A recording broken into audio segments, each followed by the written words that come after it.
इस video lecture दे विच discuss करांगे alternators के बारे।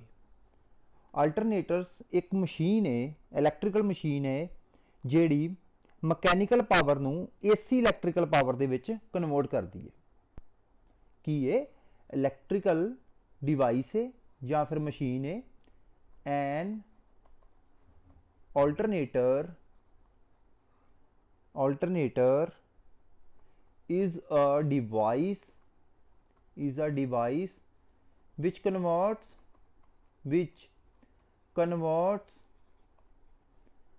mechanical power into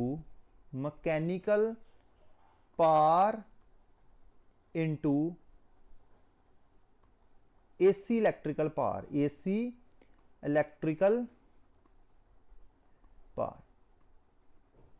क्लीयर हो गया। AC ठीक है, अल्टरनेटिंग करंट दे विच इहनूं कन्वर्ट करदा है। जिद्दां आपां डीसी जनरेटर पढ़िया सी, डीसी जनरेटर दे विच की करदे सी कि मकैनिकल पावर दई दी सी ते ओह सानूं डीसी इलैक्ट्रिकल पावर आउटपुट ते मिलदी सी। इहदे विच सानूं AC इलैक्ट्रिकल पावर आउटपुट ते मिलेगी।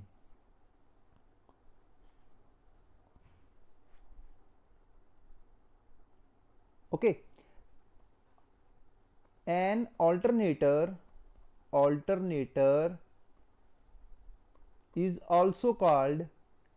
is also called synchronous generator।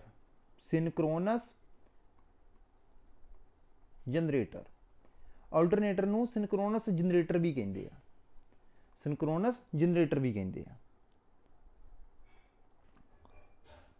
Okay, हुण जिवें कि सानूं पता है कि जिहड़ी अपनी जिहड़ी फ्रिक्वेंसी हुंदी है वो आम तौर पर जी पावर फ्रिक्वेंसी आप जिन्होंने बोलते हैं वो होंगी है 50 हर्ट्स। कितनी होंगी है? 50 हर्ट्स। ओके, तो जी सिंक्रोनस स्पीड होएगी वो कितनी होएगी? 120 F डिवाइडेड बाय P। जिन्हों आप इस तरह भी लिख सकते हैं कि F is equal to NSP, NS की है synchronous speed, divided by 120। Suppose करो कि स्पीड साढ़े को हैगी है 1500, नंबर ऑफ पोल्स है 4, 120। क्लीयर? कितना आ गया? 30, 0 ने 0 कैंसल, कितना आ जाएगा? 50। कितना आ गया? 50 हर्ट्स। मतलब की आ कि जेकर साढ़े को 4 पोल की मशीन होवे ते वो 1500 RPM ते रोटेट करे तो सानू 50 हर्ट्स फ्रिक्वेंसी मिलेगी। डिजायर्ड फ्रिक्वेंसी की है साड़ी 50 हर्ट्स।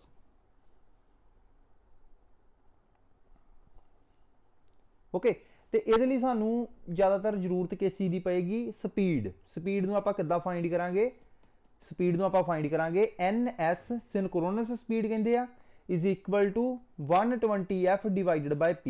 यह रिलेशन बहुत इंपोर्टेंट रिलेशन है, इस रिलेशन नूं तुसीं याद कर लियो।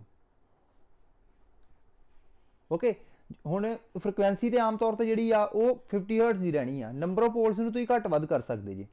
सपोज करो कि फ्रिक्वेंसी आपां 50 हर्ट्स लैड़ी आ, पोल आपां 2 करते हैं तो फिर सिंक्रोनस स्पीड कितनी होएगी? 3000 RPM। कितनी होएगी? 3000 RPM, रेवोल्यूशन पर मिनट।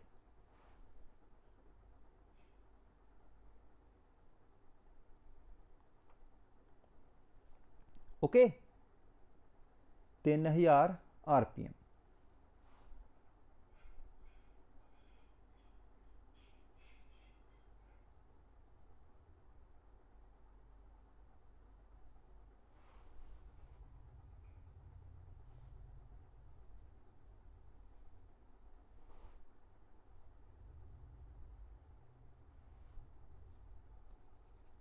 क्लीयर हो गया?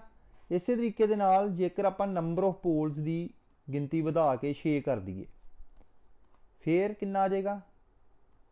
कितनी स्पीड आ जाएगी? 1000 RPM। उदा 3000 RPM आई, इदा कितनी आ जाएगी? 1000 RPM। कोई औखी गल तो नहीं है।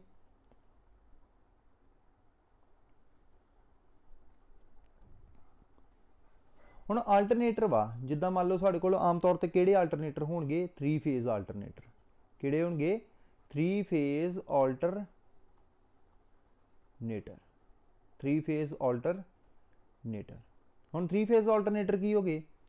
ਜਿਹਦੇ ਵਿੱਚ ਮਕੈਨੀਕਲ ਪਾਵਰ ਜਿਹੜੀ ਆ ਉਹ 3 ਫੇਜ਼ ਪਾਵਰ ਦੇ ਵਿੱਚ ਕਨਵਰਟ ਹੋ ਰਹੀ ਹੈ।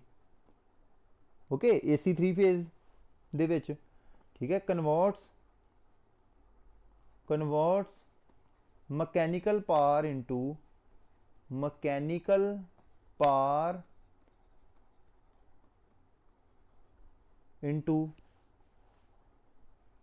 थ्री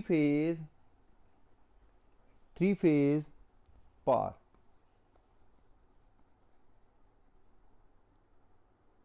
ठीक है, केड़ी ये पावर होएगी? AC होएगी। अल्टरनेटर का मतलब सिंपल कि जिहड़ी सानू आउटपुट मिलती पई है क्वांटिटी दी, उहदे विच की आ कि ये चेंज हो रहा, करंट ते वोल्टेज का magnitude with respect to time change हो रहा है।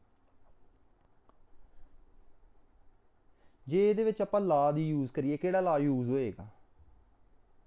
ठीक है, बेसिक ला ये किहड़ा लगता है? Basic law. ठीक है, ये अपलाई होणगे Faraday's law of electromagnetic induction. किहड़े लॉ अपलाई होणगे? Faraday's law of electromagnetic induction. Electromagnetic induction,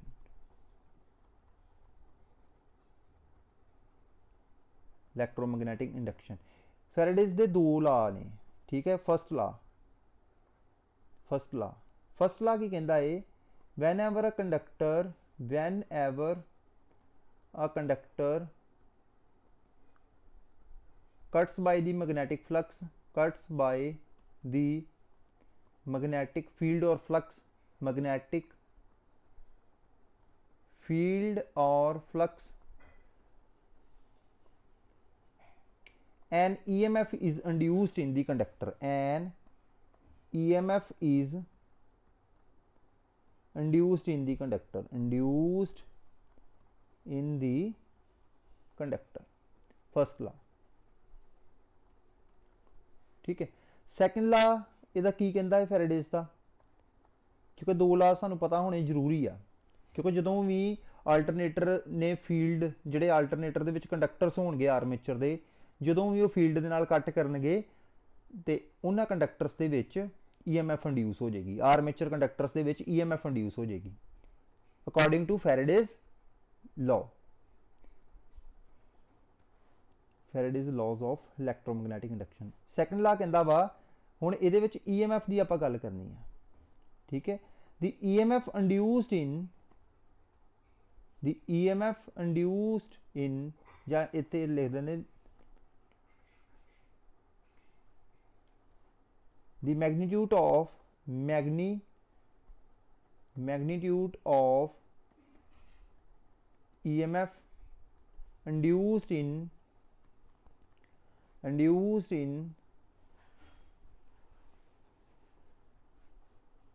conductor is directly proportional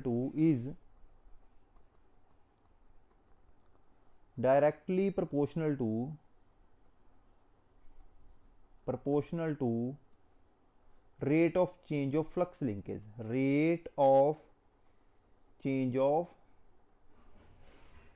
flux linkage with the conductor के कंडक्टर दे नाल जिन्नी फ्लक्स लिंक करेगी उन्नी EMF जिहड़ी आ वो इंड्यूस हो जाएगी।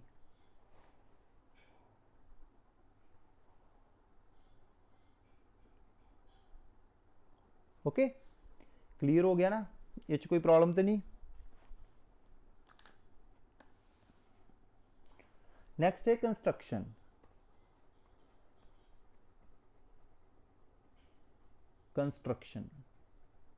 Of three phase alternator.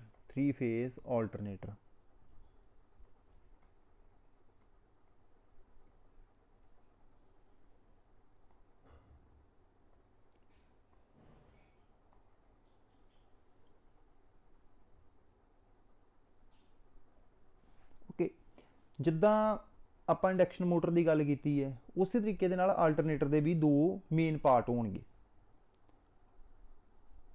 किहड़े part होणगे? स्टेटर ते रोटर।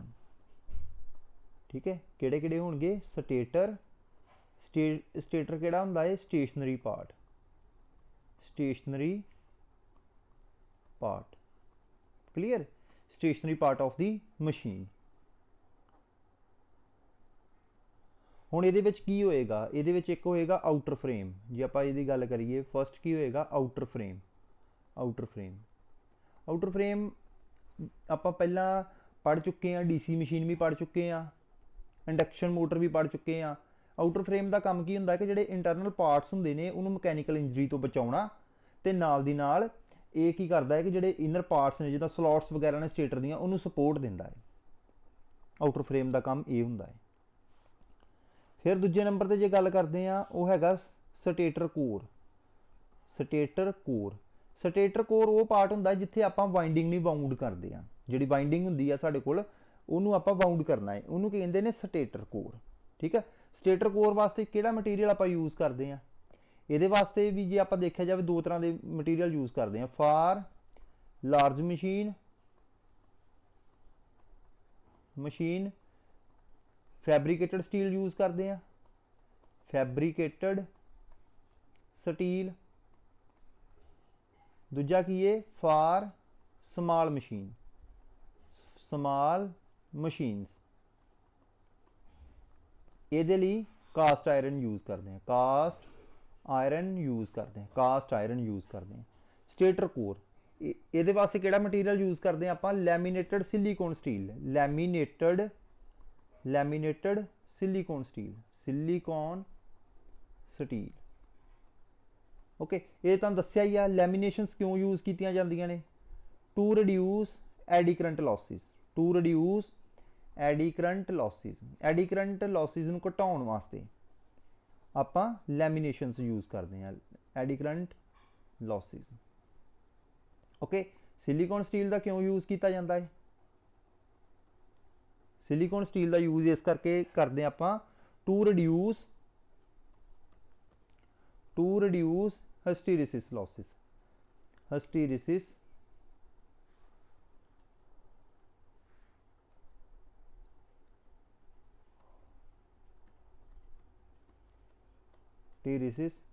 लॉसिस। ओके, दोनों लॉसिस की ने, आयरन लॉसिस ने, इनू आप कोर लॉस भी कहने हैं, कॉन्स्टेंट लॉस भी आखते हैं। तीजा है stator winding, stator winding, stator winding, clear. तो स्टेटर वाइंडिंग दे विच आपां 3 फेज वाइंडिंग ही करांगे, तो 3 फेज वाइंडिंग के किन्ने टर्मिनल्स होणगे, 6। ठीक है, 3 कॉइल्स होणगियां ना, जिन्हों आपां डिफरेंट मतलब 120 डिग्री एंगल से आपां प्लेस किया होएगा, इलैक्ट्रिकल डिग्री दे 120 इलैक्ट्रिकल डिग्री से प्लेस किया होएगा एंगल से, तो 6 टर्मिनल जोड़े बाहर आउणगे।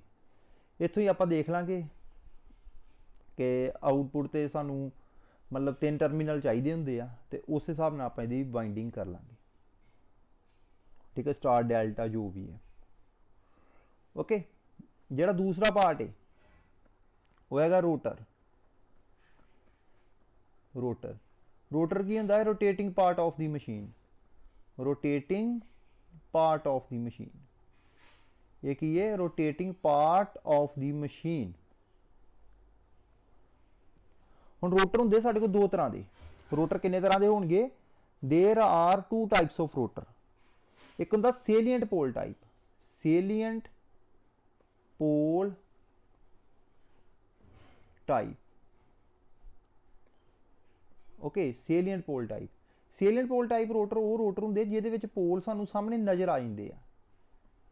ठीक है, जिवें कि तुसीं इस डायग्राम दे विच वेख सकदे जे कि किन्ने पोल दी किन्ने पोल का जनरेटर हो सकता है, किन्ने पोल का अल्टरनेटर हो सकता है। तुसीं इत्थे देख सकदे किन्ने पोल का है, 4 पोल का। ओके, किन्ने पोल का है, 4 पोल का, 4 पोल है, क्योंकि सानू सामने नज़र आ रहे हैं। इनू आप कहने सेलीएंट पोल टाइप, की कहने आ, सेलीएंट पोल टाइप। तो इनू शाफ्ट के उत्ते आपां माउंट किया हुंदा है, आ शाफ्ट वा, शाफ्ट के उत्ते ही इन्हां नू आपां माउंट करना वा।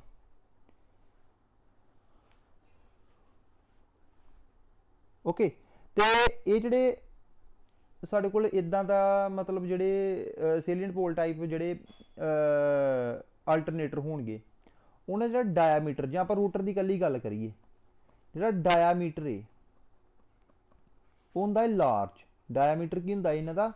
ਲਾਰਜ। ਤੇ ਜਿਹੜੀ ਲੈਂਥ ਹੁੰਦੀ ਰੋਟਰ ਦੀ, ਜਿਹਨੂੰ ਆਪਾਂ ਬੋਲਦੇ ਆ axial length, axial length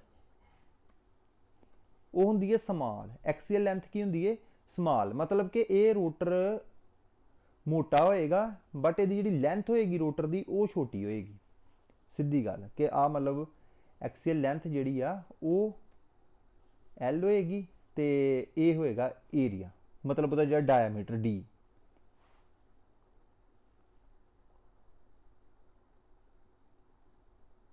okay, ਤੇ ਇਹਨਾਂ ਦਾ ਜਿਹੜਾ ਯੂਜ਼ ਕੀਤਾ ਜਾਂਦਾ ਵਾ ਸਲੋ ਐਂਡ ਮੀਡੀਅਮ ਸਪੀਡ ਆਲਟਰਨੇਟਰਸ ਦੇ ਵਿੱਚ ਕਰਦੇ ਆਪਾਂ। ਸਲੋ ਐਂਡ ਮੀਡੀਅਮ ਸਪੀਡ ਵਾਸਤੇ ਇਹਨਾਂ ਦਾ ਯੂਜ਼ ਕੀਤਾ ਜਾਂਦਾ ਹੈ। Medium speed, slow and medium speed, ਠੀਕ ਹੈ। ਉਹ ਸਪੀਡ ਕਿੰਨੀ ਹੋ ਸਕਦੀ ਆ? 120 RPM ਤੋਂ 400 RPM ਤੱਕ ਹੋ ਸਕਦੀ ਹੈ। 120 RPM ਤੋਂ 400 RPM ਤੱਕ ਉਹਦੀ ਸਪੀਡ ਹੋ ਸਕਦੀ ਹੈ। ਤੇ ਇਹਦੇ ਜਿਹੜੇ ਪੋਲਸ ਹੁੰਦੇ ਨੇ, ਇਹਦੇ ਵਿੱਚ ਲਾਰਜ ਨੰਬਰ ਆਫ ਪੋਲਸ ਹੋਣਗੇ। ਲਾਰਜ ਨੰਬਰ ਆਫ, ਕਿਉਂਕਿ ਸਲੋ ਸਪੀਡ ਹੈ ਨਾ, ਤੇ ਸਲੋ ਸਪੀਡ ਦੇ ਵਿੱਚ ਜੇਕਰ ਸਾਨੂੰ 50 ਹਰਟਜ਼ ਫ੍ਰੀਕੁਐਂਸੀ ਚਾਹੀਦੀ ਆ ਤੇ ਨੰਬਰ ਆਫ ਪੋਲਸ ਵਧਾਉਣੇ ਪੈਣਗੇ, ਕਿਉਂਕਿ ਜਿਹੜੀ ਫ੍ਰੀਕੁਐਂਸੀ ਆ ਉਹ ਡਾਇਰੈਕਟਲੀ ਪ੍ਰਪੋਰਸ਼ਨਲ ਕਿਹਦੇ ਹੋਏਗੀ? ਸਪੀਡ ਤੇ ਪੋਲਸ ਤੇ, ਠੀਕ ਹੈ। ਸਪੀਡ ਤੇ ਨੰਬਰ ਆਫ ਪੋਲਸ ਤੇ ਜੇ ਮੰਨ ਲਓ ਸਪੀਡ ਜਿਹੜੀ ਘੱਟ ਵਾ ਤੇ ਪੋਲਸ ਹੀ ਜ਼ਿਆਦਾ ਹੋਣਗੇ, ਲਾਰਜ ਨੰਬਰ ਆਫ ਪੋਲਸ ਹੋਣਗੇ ਇਹਦੇ, large number of polls. Clear?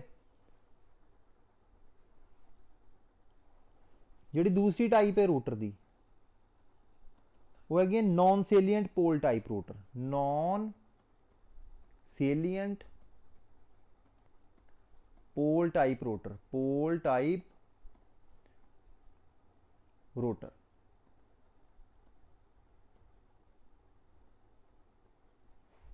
ਹੁਣ ਨॉन ਸੇਲੀਐਂਟ ਪੋਲ ਟਾਈਪ ਰੋਟਰ ਕੀ ਹੋਏਗਾ? ਜਿੱਦਾਂ ਕਿ ਆਪਾਂ ਸੇਲੀਐਂਟ ਪੋਲ ਟਾਈਪ ਦੇਖਿਆ ਕਿ ਉਹਦੇ ਸਾਨੂੰ ਪੋਲਸ ਨਜ਼ਰ ਆਉਂਦੇ ਆ, ਇਹ ਤੇ ਕੁਝ ਨਹੀਂ ਨਜ਼ਰ ਆਉਣਾ। ਇਹ ਸਿੰਪਲ ਇਸ ਤਰ੍ਹਾਂ ਦਾ ਹੋਏਗਾ। ਇਹਦੇ ਸਾਨੂੰ ਪੋਲਸ ਦਾ ਪਤਾ ਨਹੀਂ ਚੱਲਣਾ ਕਿੰਨੇ ਹੋਣਗੇ ਕਿੰਨੇ ਨਹੀਂ। ਓਕੇ, ਤੇ ਜੇ ਇਹਦੇ ਡਾਇਆਮੀਟਰ ਦੀ ਗੱਲ ਕਰੀਏ, ਡਾਇਆਮੀਟਰ ਇਹਦੀ ਜਿਹੜੀ ਮੋਟਾਈ ਹੋਏਗੀ ਰੋਟਰ ਦੀ ਉਹ ਹੋਏਗੀ ਸਮਾਲ। ਡਾਇਆਮੀਟਰ ਜਿਹੜਾ ਇਹਦਾ ਘੱਟ ਹੁੰਦਾ ਏ, ਤੇ ਜਿਹੜੀ ਇਹਦੀ ਐਕਸੀਅਲ ਲੈਂਥ मतलब ਲੈਂਥ ਹੁੰਦੀ ਹੈ ਰੋਟਰ ਦੀ ਉਹ ਜ਼ਿਆਦਾ ਹੋਏਗੀ। ਐਕਸੀਅਲ ਲੈਂਥ ਉਹ ਕੀ ਹੋਏਗੀ? ਜ਼ਿਆਦਾ ਹੋਏਗੀ, ਲਾਰਜ ਹੋਏਗੀ।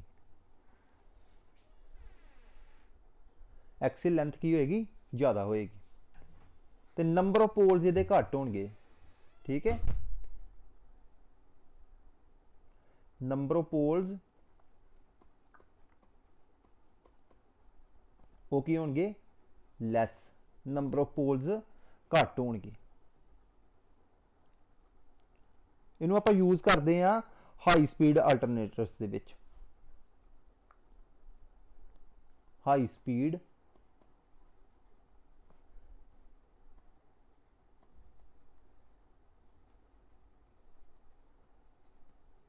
ਆਲਟਰਨੇਟਰਸ ਦੇ ਵਿੱਚ ਸਪੀਡ ਕਿੰਨੀ ਹੋਏਗੀ? 1500 RPM और 3000 RPM। ਜੇ 1500 RPM ਹੋਇਆ ਤੇ 4 ਪੋਲ ਦਾ ਆਲਟਰਨੇਟਰ ਹੋਏਗਾ, ਕਿਉਂਕਿ 50 ਹਰਟਜ਼ ਫ੍ਰੀਕੁਐਂਸੀ ਸਾਨੂੰ ਚਾਹੀਦੀ ਆ। ਤੇ ਜੇ 3000 RPM ਹੋਇਆ ਤੇ 2 ਪੋਲਸ ਤੇ ਆਲਟਰਨੇਟਰ ਹੋਏਗਾ, 2 ਪੋਲਸ ਹੋਣਗੇ।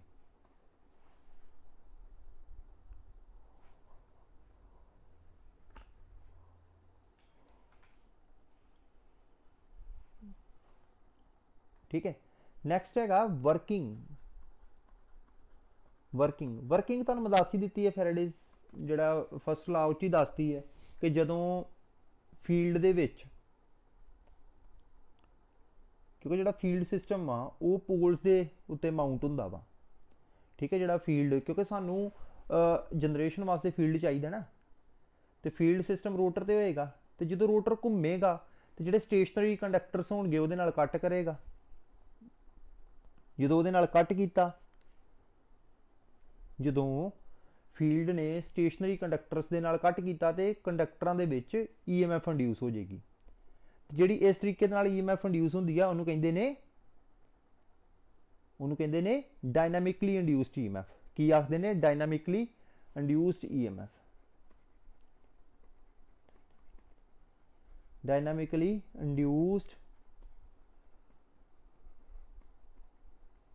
EMF। क्लीयर? वर्किंग मतलब सिंपल ही है, वर्किंग दे विच कोई खास चीज़ नहीं हैगी करने वाली। नैक्सट है frequency of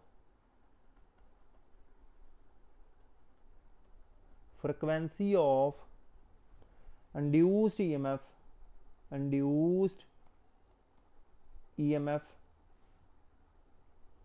of three-phase alternator, three-phase alternator।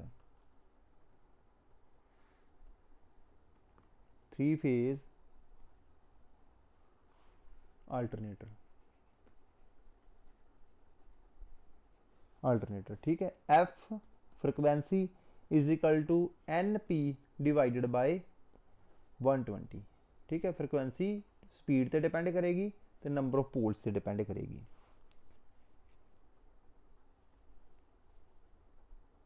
Okay, frequency जिहड़ी आ इन्हां दोनों चीज़ों के उत्ते डिपेंड करेगी।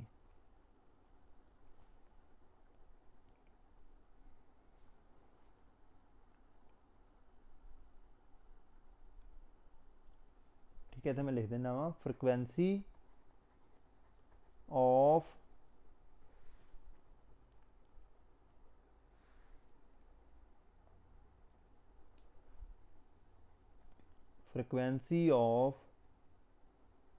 induced EMF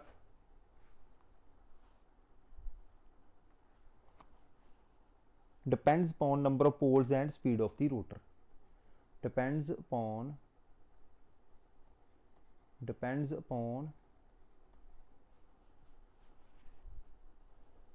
the number of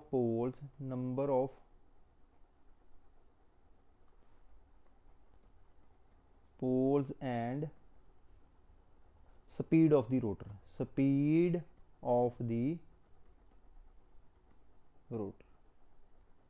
clear?